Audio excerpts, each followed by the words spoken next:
بسم اللہ الرحمن الرحیم۔ موبائل کے اوپر قرآن پاک کی تلاوت اور اسلامی کتب پڑھ سکتے ہیں یا نہیں؟ تو اس کے متعلق تفصیل یہ ہے کہ موبائل کے اوپر قرآن کی تلاوت اور تفاسیر یا کوئی بھی دینی کتب، اسلامی کتب پڑھنا یہ جائز ہے۔ البتہ اس میں یہ دھیان رکھنا چاہیے کہ جس موبائل کے اندر یہ قرآن پاک محفوظ ہے یا اسلامی کتابیں محفوظ ہیں یا جو دعائیں کی کتابیں وہ محفوظ ہیں، ان میں ان کے ساتھ ساتھ گندی یا ناجائز چیزیں نہیں ہونی چاہیے۔ وہ تو یہ ناجائز بھی ہے، اور دوسرا پھر ان اسلامی کتب و قرآن پاک کی بے ادبی بھی ہے۔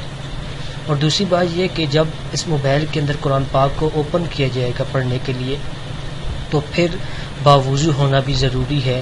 جب اسکرین پر قرآن پاک کھلا ہوا ہو تو اس کو ہاتھ لگانے کے لیے وضو بھی کرنا چاہیے، بغیر وضو کے اس کی چھونا یہ درست نہیں ہے۔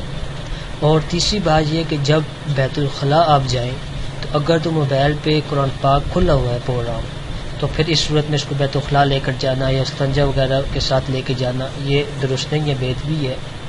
ہاں البتہ اگر یہ موبائل کے اندر پروگرام بند ہے، اگرچہ موبائل کے اندر محفوظ ہے لیکن یہ کھلا ہوا نہیں ہے، اوپن نہیں ہے، تو پھر آپ اس کو واش روم بھی لے کے جا سکتے ہیں اور استنجا کرنے کے لیے بھی لے کر جا سکتے ہیں۔